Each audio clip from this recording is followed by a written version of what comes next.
पवित्र श्रीमद् भागवत गीता, पवित्र चारों वेद, पवित्र कुरान शरीफ, पवित्र बाइबल, पवित्र गुरु ग्रंथ साहिब, पवित्र कबीर साहिब की वाणी में छुपे हुए गूढ़ रहस्य अर्थात तत्व को जानने के लिए कृपया अवश्य सुनिए जगत गुरु तत्वदर्शी संत रामपाल जी महाराज के मंगल प्रवचन।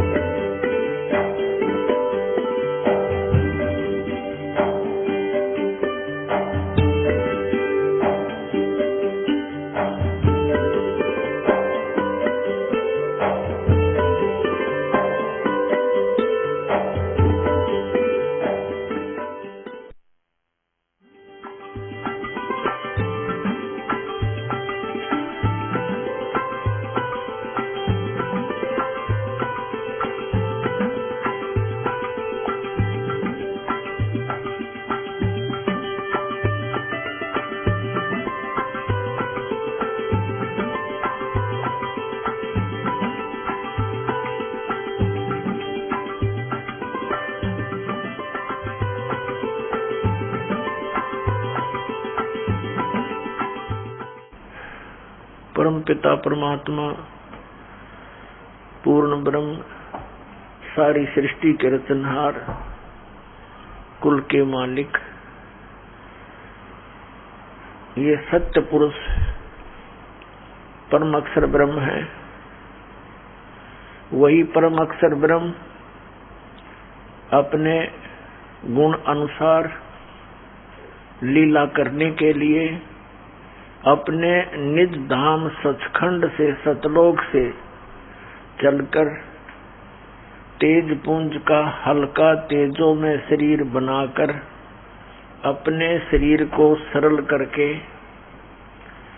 यहाँ काल के लोकों में प्रवेश होते हैं, अच्छी आत्माओं को मिलते हैं, यथार्थ ज्ञान प्रचार करते हैं। उसी लीला अनुसार वो परमेश्वर प्रत्येक युग में आते हैं। सतयुग में सत्सुकृत नाम रहता है परमेश्वर का, त्रेता में मुनिंदर नाम कहते हैं, द्वापर में करुणा में नाम होता है और कलयुग में उनका कबीर नाम होता है। कबीर नाम से प्रसिद्ध होते हैं जो उनका वास्तविक नाम है, कबीर देव, कबीर साहब, जिसको भाषा में अल्लाहु अकबर भी कहते हैं। वेदों में उसे कबीर देव कहा है। हम कबीर देव बोलते हैं, कबीर साहब बोलते हैं। देव माने भगवान परमात्मा। पुण्यात्माओं, वही परम अक्षर पुरुष, सत्य पुरुष भारतवर्ष के अंदर, काशी शहर के अंदर, बनारस में सन 1398 में सतलोक से चलकर आए और काशी शहर के बाहर लहर तारा नामक एक तालाब पर खिले हुए उगे हुए कमल के फूल पर वो परमात्मा नवजात शिशु का रूप धारण करके प्रकट हुए और वहां से नीरू नीमा नाम के मुसलमान जुलाहा उठा ले गए। वो नीरू नीमा उसी जन्म में पहले ब्राह्मण और ब्राह्मणी थे। गौरी शंकर और सरस्वती उनका नाम था, लेकिन वो शिव के पुजारी थे। निस्वार्थ भाव से कथा किया करते थे, जिससे उनका निर्वाह चला करता था। मुसलमानों ने उनको जबरदस्ती मुसलमान बना दिया था, उनके नाम बदल दिए। निर्वाह की समस्या हल करने के लिए उन्होंने जुलाहे का कार्य शुरू कर दिया। हिंदुओं ने उनको समाज से निकाल दिया, रिजेक्ट कर दिया, और वो शिवपुराण आदि का पाठ नहीं कर सकते थे, जिस कारण से वो जुलाहा कहलाए। और उनके घर एक परवरिश की लीला होने के कारण परमात्मा भी धानक जुलाहा कहलाए। वो धानक, वो जुलाहा, वो पूर्ण परमात्मा है। जिन महापुरुषों ने परमेश्वर का साक्षात्कार किया, उन्होंने बताया कि वो कबीर जो है वो सबसे बड़े परमात्मा है। आदरणीय गरीबदास साहिब जी ने कहा, अनंत कोट ब्रह्मांड का एक रति नहीं भारे, सतगुरु पुरुष कबीर हैं कुल के सिरजनहारे। हम सुल्तानी नानक तारे दादू को उपदेश दिया, जात दुलाहा वेद न पाया काशी माहे कबीर हुआ। पुण्यात्मा, हम यहाँ काल के जाल में फंस गए। अपनी गलती के कारण हम यहाँ फंसे हुए हैं। हमारा ये ठिकाना नहीं है। हम सतलोक से आए थे। सतलोक के अंदर हमारे सब मकान वहां पर खाली पड़े हैं। बहुत बड़ा अक्षेत्र है। जैसे इस जीव का स्वभाव है, बड़ी सारी कोठी हो, उसके आगे लंबा चौड़ा लान हो, उसमें बाग बगीचे फूल फलवाड़ी लगी हो, झरने बह रहे हो, तो ये कहाँ थे? ये सोच इसकी कहाँ से आई? सतलोक के अंदर ये सब व्यवस्था, सब सुविधाएं आप जी को उपलब्ध थी। हम समुद्र को छोड़कर एक छोटे से तालाब में आ गए, जो कभी सूख जाता है, तरफ तरफ कर मछलियां मर जाती हैं, वर्षा होती है तो फिर भर जाता है।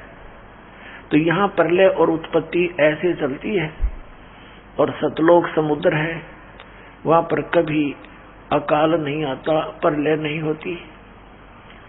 हम वहां रहा करते थे। हम यहाँ कैसे फंसे? हम कहां से आए? हम सतलोक से यहाँ क्यों आए? किस कारण से आए? इसकी जानकारी आप जी को सृष्टि रचना से होती है,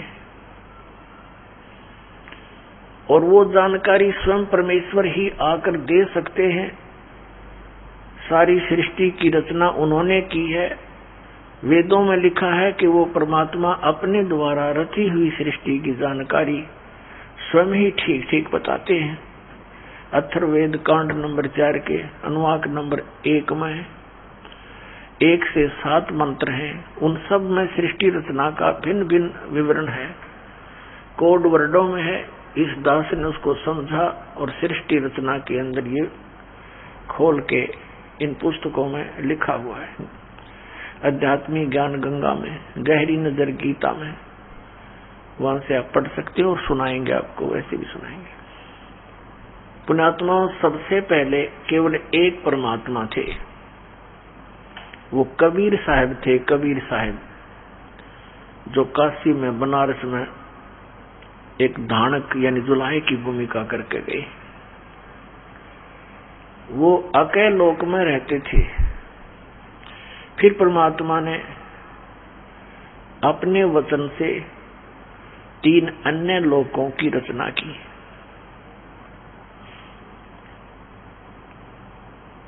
अकेले लोक से नीचे अगमलोक, उससे नीचे अलखलोक और सबसे नीचे सतलोक। और वही कबीर देव, कबीर साहब अन्य 3 लोकों में भी स्वयं ही अन्य रूप धारण करके अलग अलग स्थानों पर स्वयं ही विराजमान हुए। अब हम सचखंड से स्टार्ट करेंगे। सतलोक के अंदर परमात्मा ने सबसे पहले एक वचन से 16 द्वीप रचे और साथ में एक मान सरोवर रचा। फिर उसने 16 वचनों से 16 पुत्रों की उत्पत्ति की, जिनमें से एक अचिंत नाम का पुत्र भी है। और 16 पुत्रों को अलग अलग द्वीपों में रहने की आज्ञा दे दी। वे वहां रहने लगे। परमेश्वर ने अचिंत से कहा कि तू आगे सृष्टि रच। अब अचिंत ने अपने वचन से अक्षर पुरुष की उत्पत्ति की।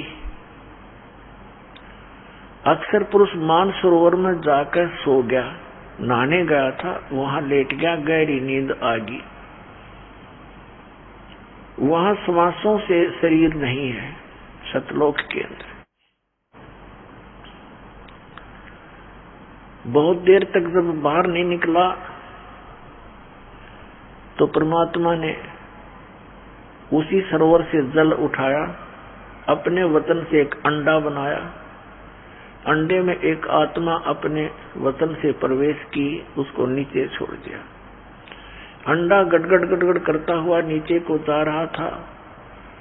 अक्षर पुरुष की निद्रा भंग होगी और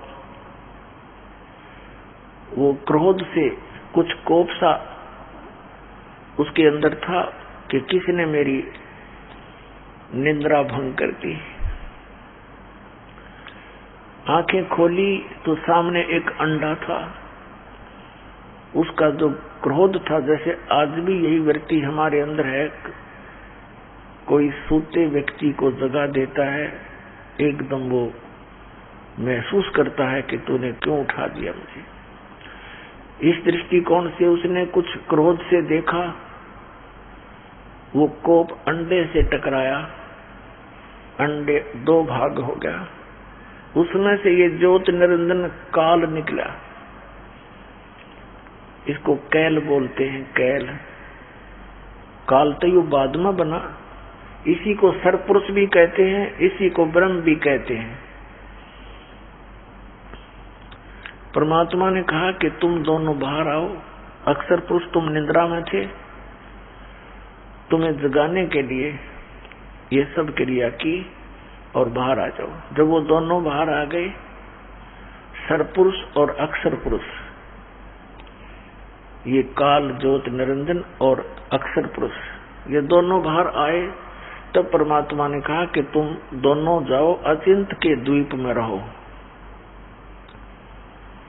और अचिंत से कहा कि पुत्र, समर्थ के काम को समर्थ ही कर सकता है, जिसका काम उसी को साजे और करे तो मूर्ख बाजे।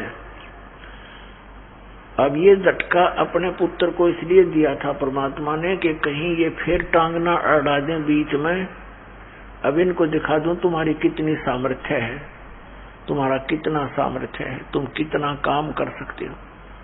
अचिंत ने भी कान पकड़ दिए कि दाता, आपके कार्य को आप ही कर सकते हो।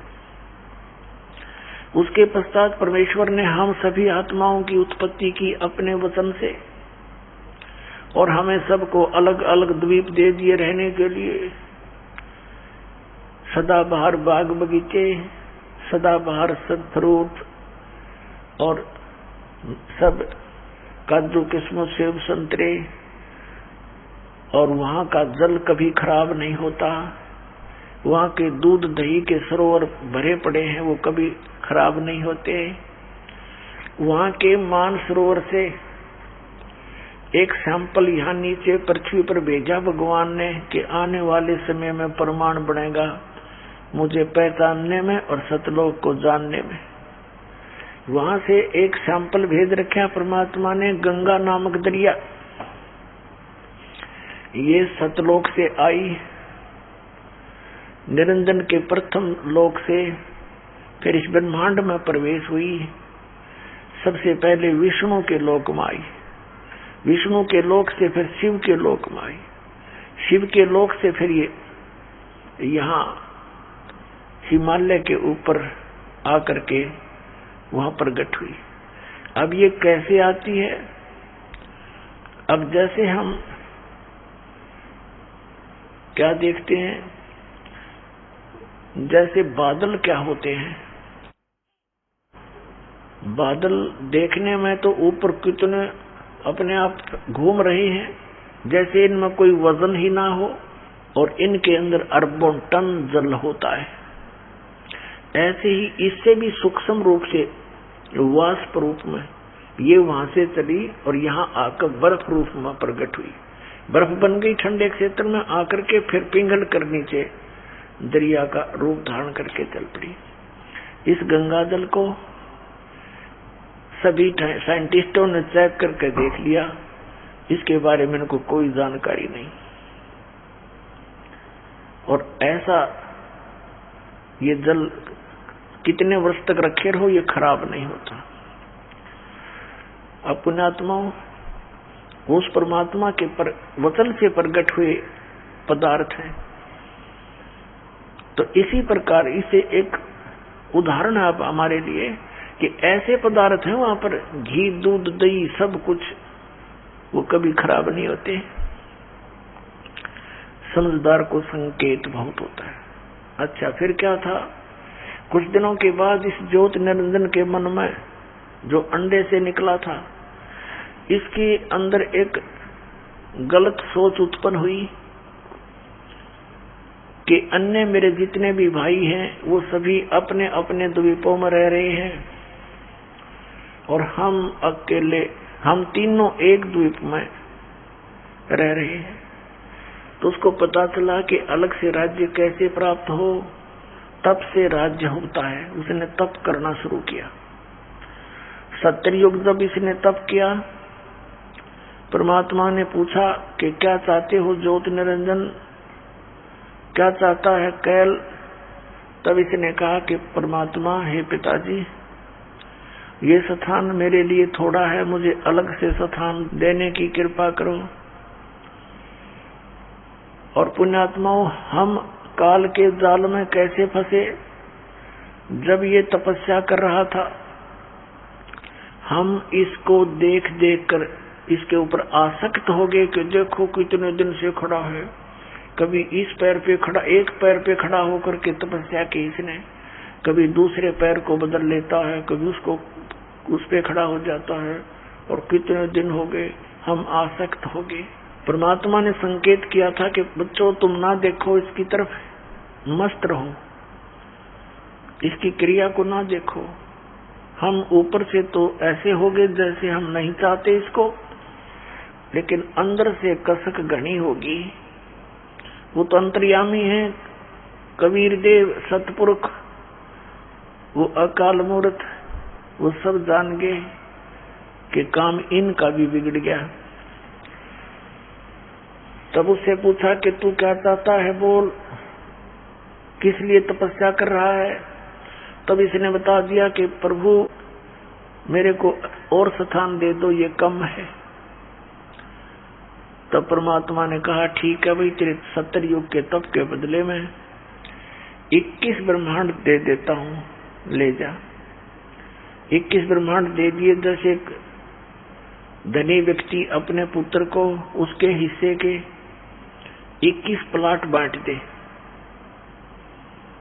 अब वहां जाकर देखा खाली प्लाट दिखाई दिए, ब्रह्मांड खाली थे।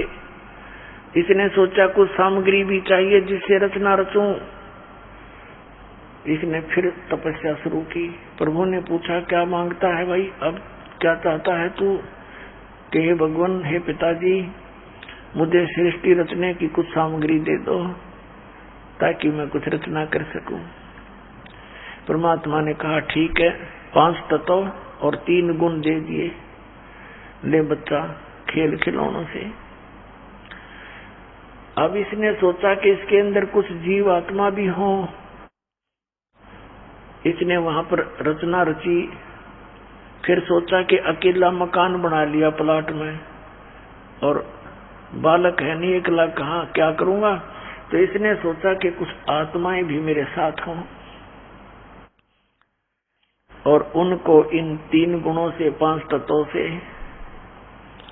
अपने हिसाब से रचना रचूं। इसने फिर तपस्या शुरू की। जब 64 युग तक इसने तीसरी बार तप किया, तब परमात्मा ने कहा कि तूने जो मांगा था भाई मैंने दे दिया, अब तू और क्या चाहता है?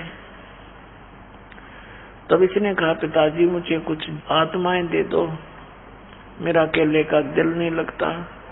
तब परमेश्वर ने कहा कि भाई बात सुन, ये मेरा अंश है, मेरी आत्मा है, मेरे शरीर से प्रकट हुई है, इनके प्रति मेरा विशेष मोह है, लगाव है, और मैं इनको तेरे को नहीं दे सकता, तो इनको तंग करेगा मेरी आत्माओं को। इसने कहा नहीं भगवान, मैं सत का राज करूंगा, जो जैसा कर्म करेगा मैं केवल उतना ही फल दूंगा, मैं किसी को एक्स्ट्रा तो तंग नहीं करूंगा। परमेश्वर ने कहा कि नहीं, इसके बदले मैं आपको कुछ नहीं दे सकता। हाँ, एक बात है कि यदि कोई सब इच्छा से तेरे साथ जाना चाहता है तो ले जाए इनको। ये ज्योति निरंजन हमारे पास आया, जो जितनी भी आत्माएं चींटी से लेकर हाथी तक, सूक्ष्म से सूक्ष्म जीवाणु और रंग से लेकर राजा तक, जो ही काल के जाल में यहाँ फंसे हुए हैं किस ब्रह्मांड में, ये सभी आत्माएं सतलोक में रहा करती थी। तो वहां हमारे पास एक ज्योति निरंजन काल आया। हम तो पहले ही इसके ऊपर आसक्त थे, इसके आते ही हम चारों तरफ झूम गए इसके। इसने कहा कि मैंने पिताजी से तपस्या करके और 21 ब्रह्मांड लिए हैं, वहां पर स्वर्ग बनाऊंगा, महास्वर्ग बनाऊंगा, हीरे पन्ने ज्वारातों के पहाड़ बनाऊंगा, झरने बनाऊंगा, आप चलोगे हमारे साथ? हमने सबने कहा कि हम तैयार हैं, यदि पिताजी आज्ञा दे तो हम तैयार हैं। अब ज्योति निरंजन परमेश्वर के पास गया और कहा, प्रभु कुछ आत्माएं मेरे साथ जाने को तैयार हैं, आपकी अनुमति चाहते हैं। परमेश्वर ने कहा कि चल मेरे सामने तू सभी करती गवा दे, फिर मैं दे दूंगा, भेज दूंगा तेरे साथ। परमात्मा हमारे पास आए, साथ में ज्योति निरंजन। परमेश्वर ने कहा कि जो आत्मा ज्योति निरंजन के साथ इसके लोक में रहना चाहते हैं वो सभी करती दें, हाथ उठाओ। उसमें सब शर्मा गए कि पिताजी के सामने कैसे हाँ करें, नीची गर्दन कर ली और सन्नाटा छा गया। तब परमेश्वर कबीर देव ने कहा सत्य पुरुष ने कि हे ज्योति निरंजन, आप तो कह रहे थे कि कुछ आत्माएं मेरे साथ जाने को तैयार हैं, ये तो कोई नहीं बोल रहा। तब एक आत्मा ने सोचा कि अब चूक गए तो चूके गए, फिर कभी नहीं जा पाऊंगे इसके साथ। उसने खड़ा होकर कहा कि मैं जाना चाहता हूं इसके साथ। परमात्मा ने कहा ठीक से भाई, तेरा नंबर नोट कर लिया, भेज दूंगा। फिर हमने सब ने सोचा कि कहीं ये अकेला वहां सारा मौज लूट ले, हम रह जाएं। फिर हम सब धीरे धीरे एकदम सारे खड़े हो गए, धीरे धीरे जितने यहाँ फंसे हैं, और कहा जी हम भी जाना चाहते हैं, हम भी जाना चाहते हैं। परमात्मा ने कहा सतपुरुष ने कि ठीक है ज्योति निरंजन, जिन जिन आत्माओं ने आपके साथ जाने की स्वीकृति दी है, इन सब के नंबर मेरे पास नोट हो गए हैं। आप जाओ अपने ब्रह्मांड में, ये वही थे किस ब्रह्मांड, सचखंड के कोने में। जैसे केंद्र है अपना दिल्ली, एक तो दिल्ली शहर है, एक बाहरी दिल्ली गांव है, वो भी दिल्ली कहलाता है। तो इसको ऐसे बाहर के बिल्कुल एंड में, सतलोक के एंड में बाहर भेज दिए वो सब इसके सारे ब्रह्मांड, और ये आ गया वहां पर। पीछे से परमात्मा ने, जिस आत्मा ने सबसे पहले स्वीकृति दी थी, उसका स्त्री बना दिया, एक युवा लड़की बना दिया। उसके स्त्री इंद्री नहीं लगाई, बाकी शेष अंग इंद्री स्त्री वाले बना दिए। और उसके अंदर हम सभी आत्माओं को बीज रूप में, सूक्ष्म रूप में अपने वचन से प्रवेश कर दिया। उसका नाम प्रकृति देवी रखा, उसको माया भी कहने लगे। तो इस प्रकृति देवी नाम रखा। आगे चल के ये दुर्गा कहलाई, देवी दुर्गा कहलाई। और इससे परमात्मा ने कहा, बेटी मैंने तुझे वचन शक्ति दे दी है, और सभी जीव जिन्होंने उसके पास जाने की, काल के पास जाने की स्वीकृति सहमति व्यक्त की थी, उन सबको तेरे अंदर बेटा फीड कर दिया है। अब वचन से तू जितने जीव चाहेगी, और वो काल जितना ज्योति निरंजन जितने जीव का है तो उत्पन्न कर सकती है, नर और मादा।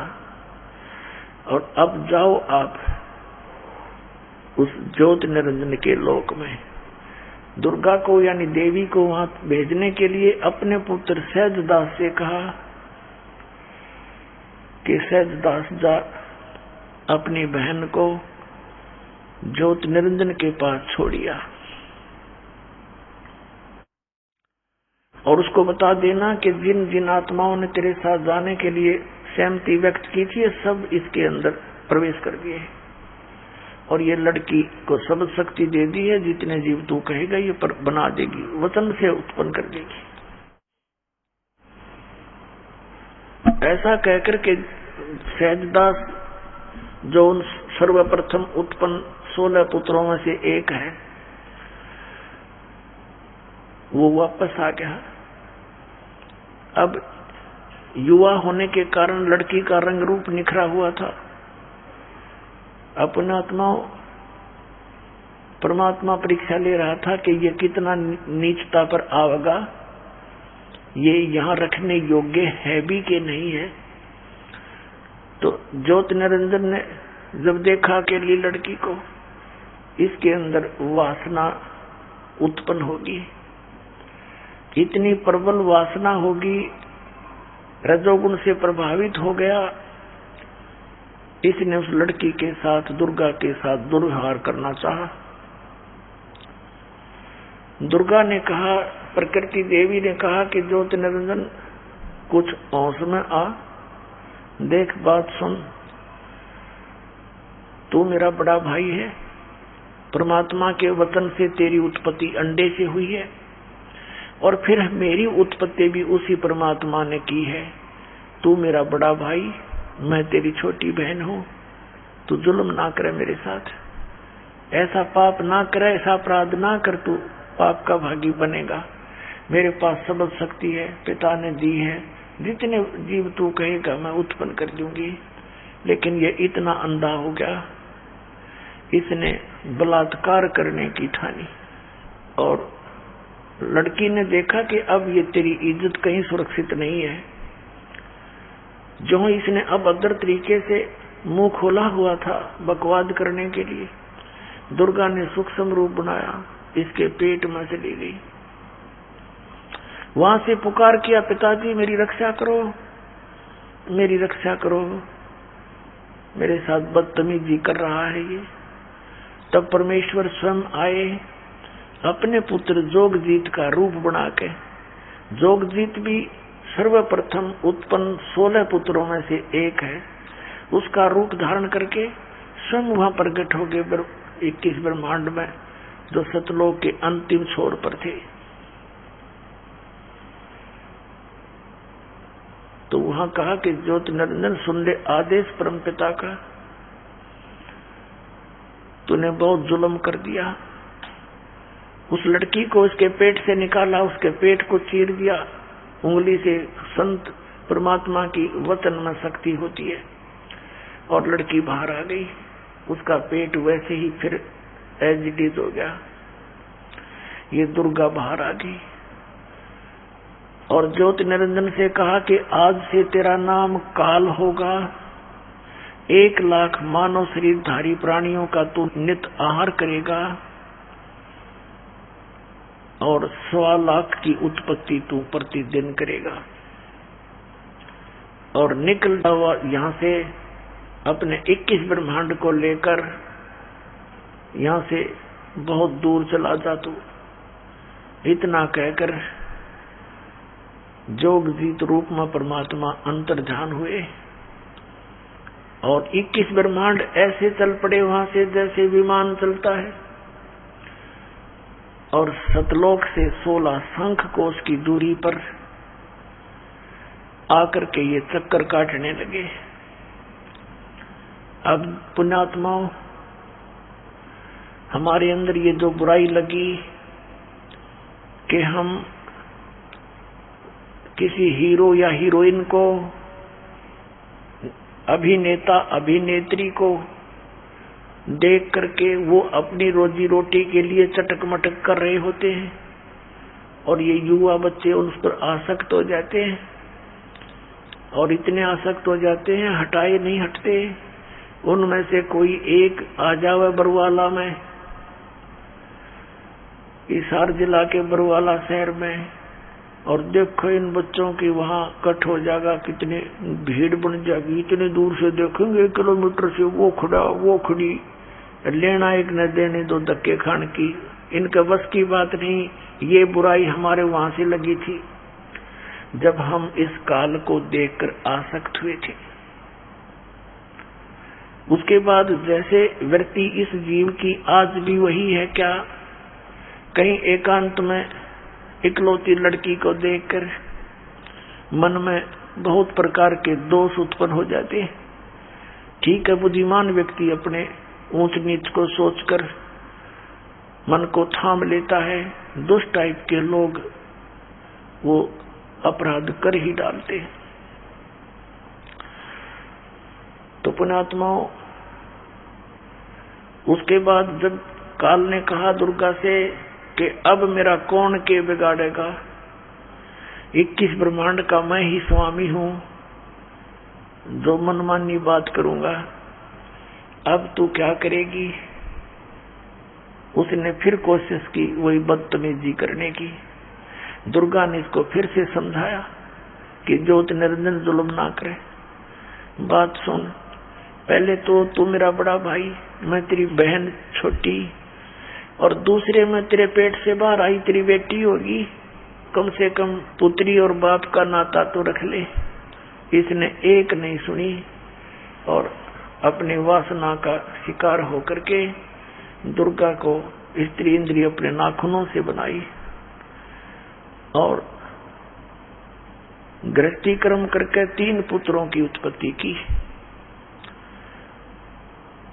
रजगुण ब्रह्मा, सतगुण विष्णु, तमगुण शिव जी, ये तीनों पुत्र इस ज्योत निरंजन काल और दुर्गा के संयोग से उत्पन्न हुए। ये इनके माता पिता है। आज से लगभग 600 वर्ष पहले सन 1398 से 1518 तक परमात्मा एक जुलाई की भूमिका किया करते थे।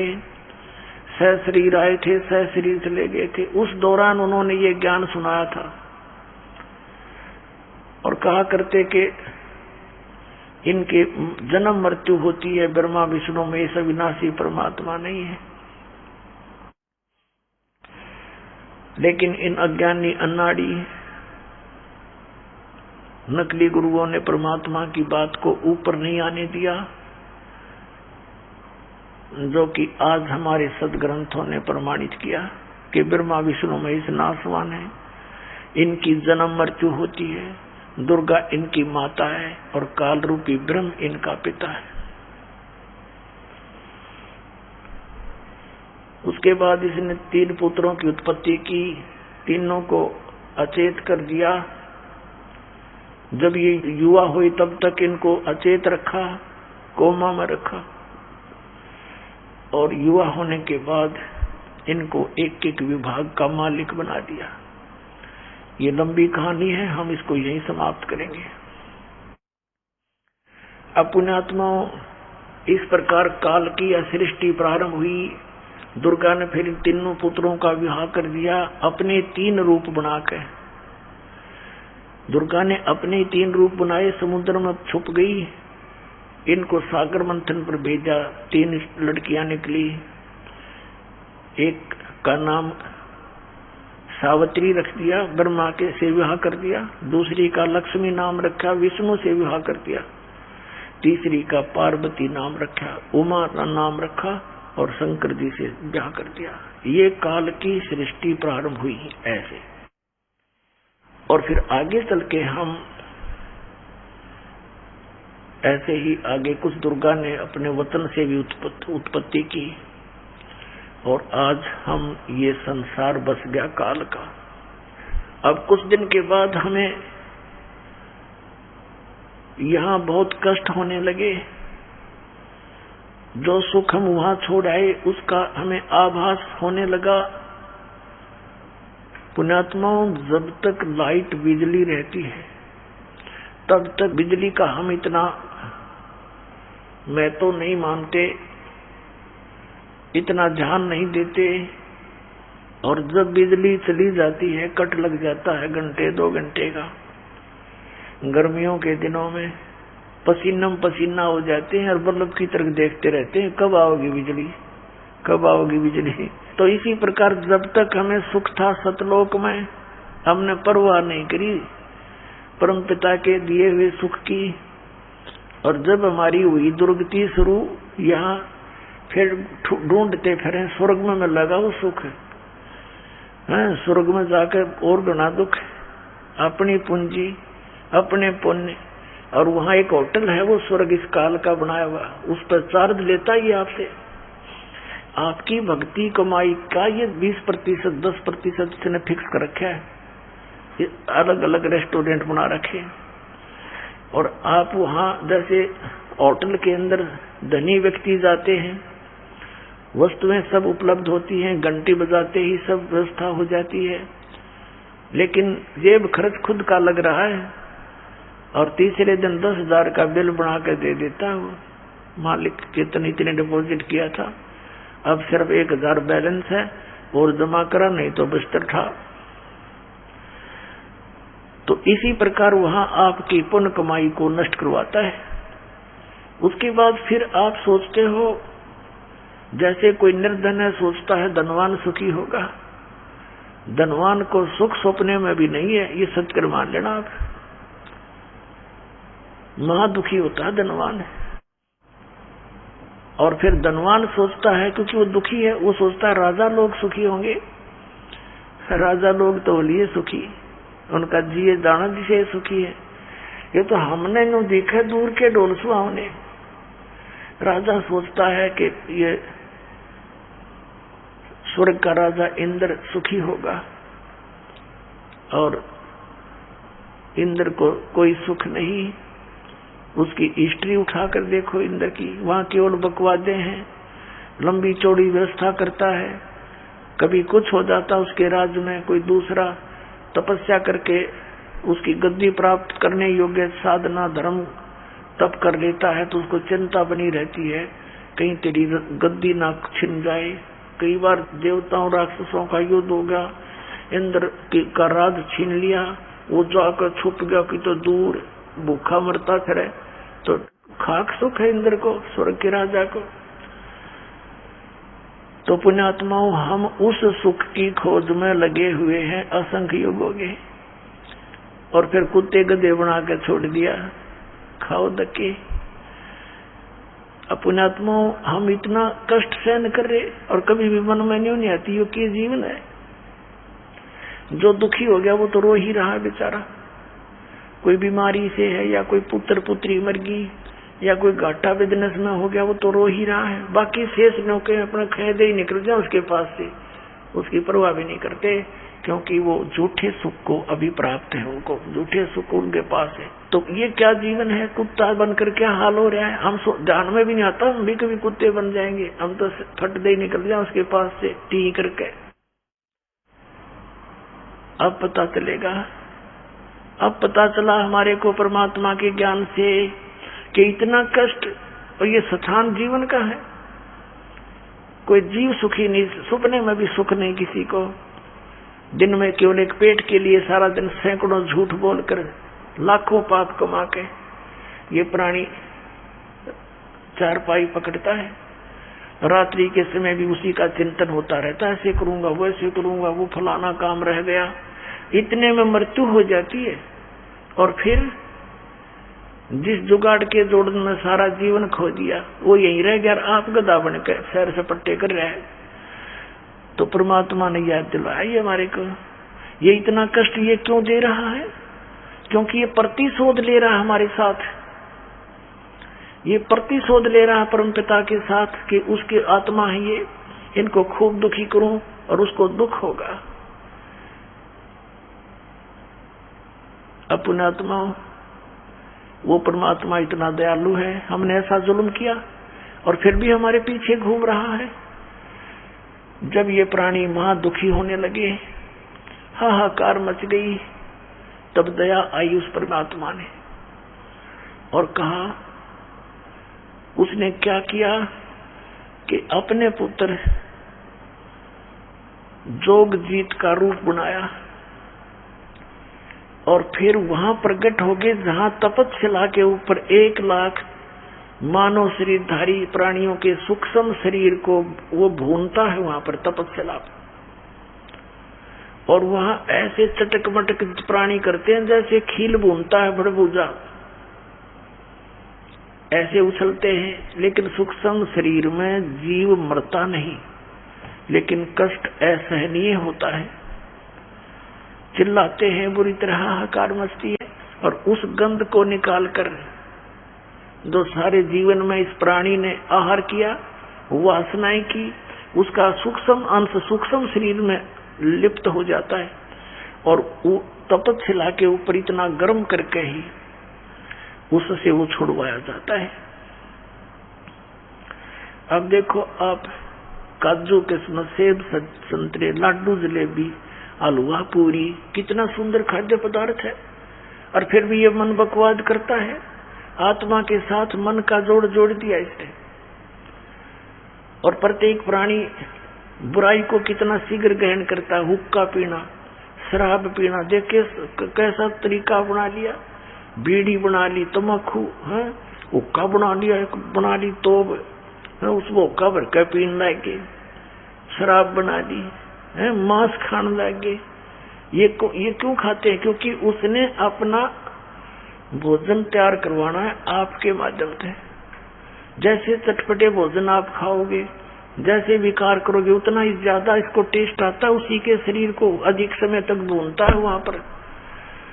इसलिए ये सभी को चाहता है कि विकार करें और चटपटे आहार करें, हुक्का, बीड़ी, तम्बाकू, शराब ड्रिंक करें। उसकी वासना फिर यह वहां निचोड़ता उस प्राणी को तपतशिला पर भून भून के, उसमें से निकले हुए उस मैल को, शोरबे को पी कर ये खुशी मनाता है। इसका आहार है और हमारी वीरान माटी। तो वो परमात्मा दयालु सहज अपने पुत्र जोगजीत के रूप में वहां प्रकट हुए। जब ये वहां प्रकट हुए परमात्मा, सभी प्राणियों की जो जलन थी, जिससे वो पीड़ा हो रही थी अग्नि से, वो बहुत बड़ा एक पत्थर की टुकड़ी है, बहुत बड़ी, और उसके ऊपर 1 लाख मानव शरीरधारी प्राणी भून रहे थे। परमात्मा उसके निकट जाकर खड़े हो गए। परमेश्वर की शक्ति के सामने वो सभी जो जलन हो रही थी, वो उन प्राणियों को जलन नहीं रही। अग्नि की टुकड़ी, वो टुकड़ी जो कि तो सुलग रही है, लेकिन उसकी आंच उन प्राणियों को लगना बंद होगी। तो वे एकदम बैठे हुए कि हमें ऐसी शांति कैसे प्राप्त होगी। एकदम पहले तो तड़प रहे थे, हाहाकार मची थी, फिर सामने देखा कि चांद सा मुखड़ा सत्य पुरुष खड़े हैं परमात्मा। अब परमात्मा को सोम संज्ञा से भी पुकारा वेदों में। सोम माने शीतल चंद्रमा, प्रकाश रूप और सुंदर शरीर। सामने देखा और कहा, हे भगवान, उन्होंने सोचा परमात्मा आगे ही, हे भगवान, हम यहाँ कौन से पाप का दंड भोग रहे हैं? क्योंकि वहां पर उन 1 लाख प्राणियों में कोई गुरु भी होता है, कोई आचार्य भी होता है, मंडलेश्वर भी होते हैं, और आम उनके शिष्य भी होते हैं, आम प्राणी भी होते हैं। तो वहां उनको पता लग जाता कि ये क्या सांग हो रहा है। वो विद्वान पुरुष, उनको जिन्होंने शास्त्र पढ़े हुए थे कि इंसान अपने कर्म का भोग भोगता है, ऊपर भी भोगता है, नीचे भी भोगता है। तो उन्होंने कहा कि हे परमात्मा, हम यहाँ कौन से पाप का दंड भोग रहे हैं? तो परमेश्वर ने, जो अपने पुत्र जोगजीत के रूप में खड़ा था, कहा कि ये जो दंड तुम्हें मिल रहा है, ये इस यहाँ का नहीं है, ये पाप तुमने सतलोक में किया था बच्चों। सारी सृष्टि रचना सुनाई परमात्मा ने कि तुम वहां रहा करते थे मेरे पास, वहां कोई दुख नहीं था, तुम इस काल के लोक में फंस गए हो। और वही बच्चा, तुमने बड़ी भारी भूल करी थी, अब मैं तुम्हें याद दिलाने आया हूं, अब भी तुम मान लोगे मेरी बात। सबके सबको सतलोक ले जा सकता हूं, परंतु तुम अपनी इच्छा से फंस गए। यहां पर इच्छा रूपी खेलन आया, ताते सुख सागर नहीं पाया। अब इतनी बातें हो ही रही थी और वो कह रहे थे सभी प्राणी, हे भगवान हमें अक्षमा कर दो, हमसे भारी भूल बनी है, हम महाअपराधी हैं, हमारे लिए ये दुख भी कम है दाता, अब हमें ले चलो सतलोक में। परमात्मा ने कहा ऐसे नहीं ले जा सकता, जब तुम जाए धरो जग नर देहा, तब तुम करना मेरे सत शब्द सनेहा। जब तुम्हें कभी मनुष्य शरीर प्राप्त हो और मेरा कोई संत भक्त इस सतनाम का तुम्हें ज्ञान करावे, उस नाम को सतनाम को प्राप्त कर लेना, उसकी भक्ति की शक्ति से तुम यहाँ आ सकते हो। अब तुम्हारी बैटरी डिस्चार्ज हो चुकी है, जिन पुण्यों से युक्त तुम सतलोक से आए थे अब वो पुण्य तुम्हारे रहे नहीं। इस सतनाम के मंत्र से जो 2 अक्षर का है, इसमें एक ओम मंत्र है, इसके जाप से तुम बहुत शीघ्र उसी तरह बैटरी सी चार्ज हो जाएगी, तुम्हारी सतलोक आने योग्य हो जाओगे और उस नाम को लेकर तुम आ सकते हो। अब मैं तुम्हें नहीं ले जा सकता। तो सभी कहते हैं भगवान इनका मनुष्य जीवन प्राप्त हो गया और आपका कोई सतनाम बताने वाला संत हमें मिल गया तो हम सभी नाम ले लेंगे दाता। परमात्मा ने कहा कि तुम भगवान को निराकार बताते थे, वो आचार्य वहीं पर बुन रहे थे गुरु नकली। उन्होंने कहा भगवान हम क्या करें, हमें तो ऐसा ही बताया गया था कि तुम इस ज्योति निरंजन ब्रह्म को निराकार बताते हो। कहा जी कि देखो वो आ गया, इतने में वो ज्योति निरंजन आया वहां पर अपनी रसोई में आहार करने के लिए। उसने समय फिक्स कर रखा है कि इतनी देर में ये भुनकर और सभी वहां से जा चुके होंगे ऑटोमेटिक। लेकिन परमात्मा ने उसका ऑटोमेटिक सिस्टम फेल कर दिया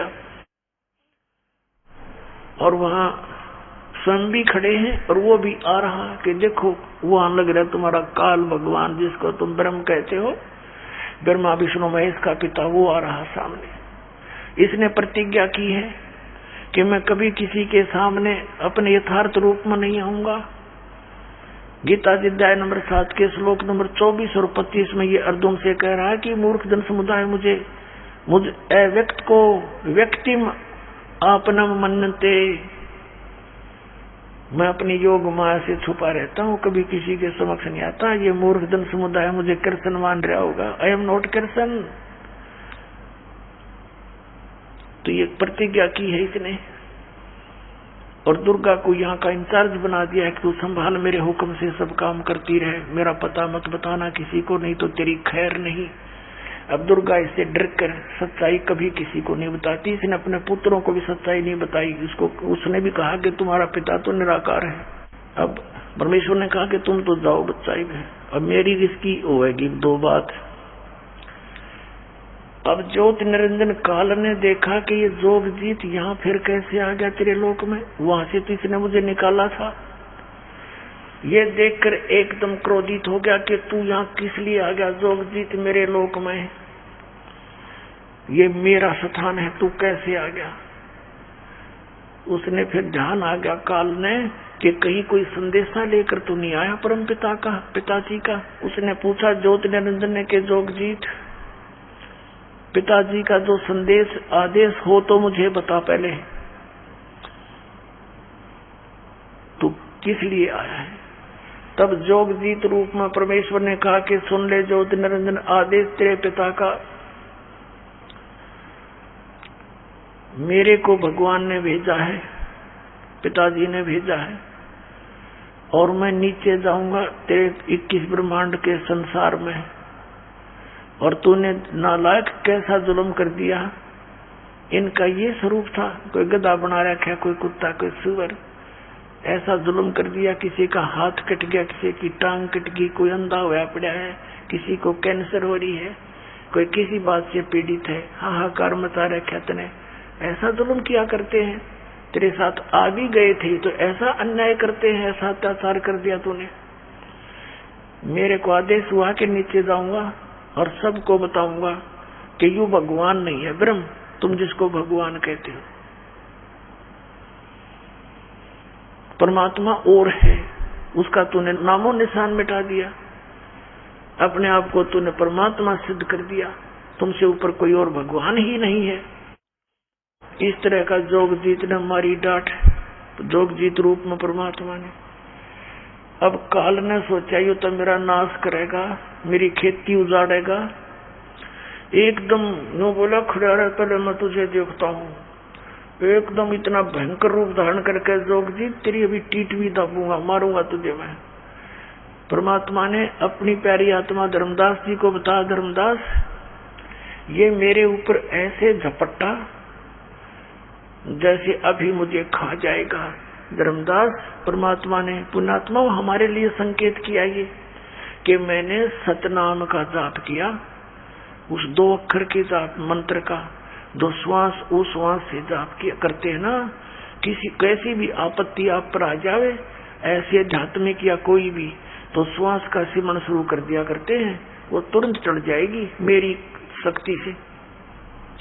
तो मैंने वो सतनाम का जाप किया, श्वास उस श्वास का, और ऐसा गिरा जाकर के ये जैसे पक्षी के पंख कट जाते हैं, पड़ा पड़ा तड़पता है, वो उठ नहीं सकता, उड़ नहीं सकता। इतना भयभीत हो गया, इतना डर गया, यूं पाताल में जाके गिरा। और वहां से लैस को पकड़ के मैं, चल वही बात करेंगे। फिर इसको ऊपर लाया कि 21वें ब्रह्मांड में सारा कापा खड़ा खड़ा ये। और फिर इसने देखा कि तेरा तो नाश हो जाएगा। जे आज जोग जोग जितनी चला गया, सतयुग के फर्स्ट सतयुग की बातें हैं, आधा को लिया था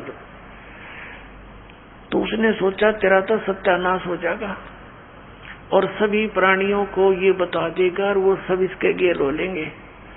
तब इसने चापलूसी का सहारा लिया, कहा कि हे भाई साहब, अब जब उसने देखा ना तेरी ताकत चला रही, चापलूसी पर आ गया, पैर पकड़ दिए, नीचे नीचे सरक के ने बोला, तू मेरा बड़ा भाई, मैं तेरा छोटा भाई, मैं तो आपको बड़े भाई को मैं तो पिता के समान मानता हूँ, और आप उसका संदेश लेकर आए हो तो आप में उन्हीं की पावर है।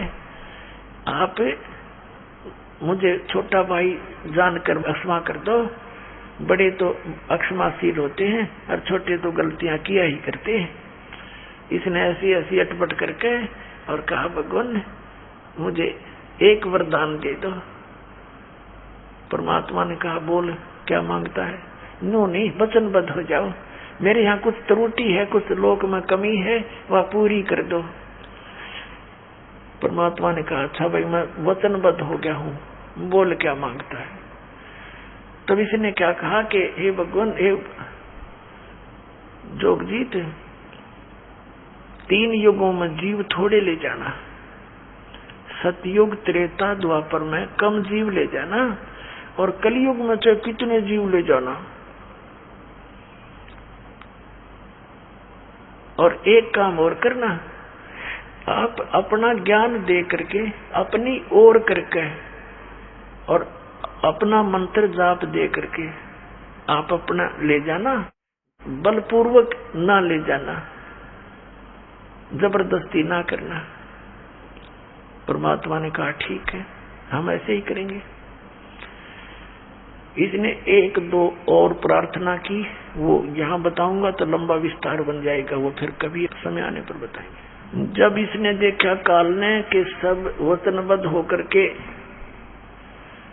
और इसने स्वीकृति दे दी जोगजीत ने, उसी समय अपनी वास्तविकता पर आ गया और कहने लगा, जोगजीत जब तुम कलयुग में आओगे ना,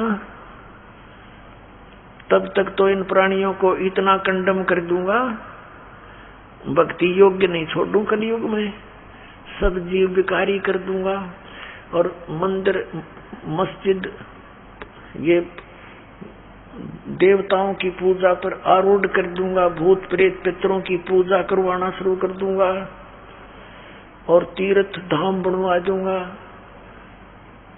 और तुम जब आओगे कलयुग के बीच में, उस समय जीव तुम्हारा कोई कहा भी नहीं मानेगा और हमारी ओर होकर बात बखानेगा, विवाद किया करेगा तुम्हारे साथ। बहुत अच्छा काल है। क्या कहा कि कलयुग के अंदर 12 पंथ करूं मैं साजा, नाम तुम्हारा ले करूं आवाजा, और अनेक पंथ चलाऊं यावत जीवों को भरमाऊं, जाओ जोग जीत संसारा, जीव न माने कहा तुम्हारा। जीव तुम्हारा कहा न माने, हमरी ओर हो बात बखाने। अपने आत्माओं 600 वर्ष पहले परमात्मा ने धर्मदास जी को बताया था। आदरणीय धर्मदास साहिब जी ने पूछा था, ये परमात्मा आपने फिर कैसे दया करी हम नालायकों के ऊपर, हमने तो महान गलती कर रखी है। तो बताया कि मैं ऐसे ऐसे आया क्योंकि तुम मेरी आत्मा हो और ये तुम्हें सताकर मुझसे प्रतिशोध ले रहा है। बेटा तुम नहीं समझ सकते, न ये जीवन है, क्या हाल कर रखा तुम्हारा। कोई जीव सुखी नहीं, सपने में भी चैन नहीं तुम्हारे को। तुम दुखी तो मैं दुखी हूँ बच्चा। जिसके बेटा बेटी दुखी हो, पिता माता कभी सुखी नहीं रह सकते। और तुम इतनी भांग पिए पड़े हो इस काल के नकली सुख की तरह समझना आती। मैं असंख्यों बार आ लिया यहाँ पर, पल पल में आता हूँ, पल में चला जाता हूँ और पता नहीं कितनी बार तुम्हें समझाता हूँ। इन्होंने काल की भांग पी रखी है। परमात्मा कहते हैं कबीर ये माया अटपटी और सब गट आन अड़ी, और किस किस ने समझाऊं या कुएं भांग पड़ी। जब इस काल ने अपनी सारी बात कह ली, जब परमात्मा ने कहा था कि ज्योत निरंजन तू अपने सारे दाव लगा दिए, और जब कलयुग आवेगा तेरे सारे पेच काट दूंगा, तेरे सारे दाव काटूंगा मैं, और तू कर लिए जो करे। जब 5505 कलयुग बीत जाएगा तब मैं अपना एक अंश भेजूंगा और वो फिर तेरी सारी पोल खोलेगा।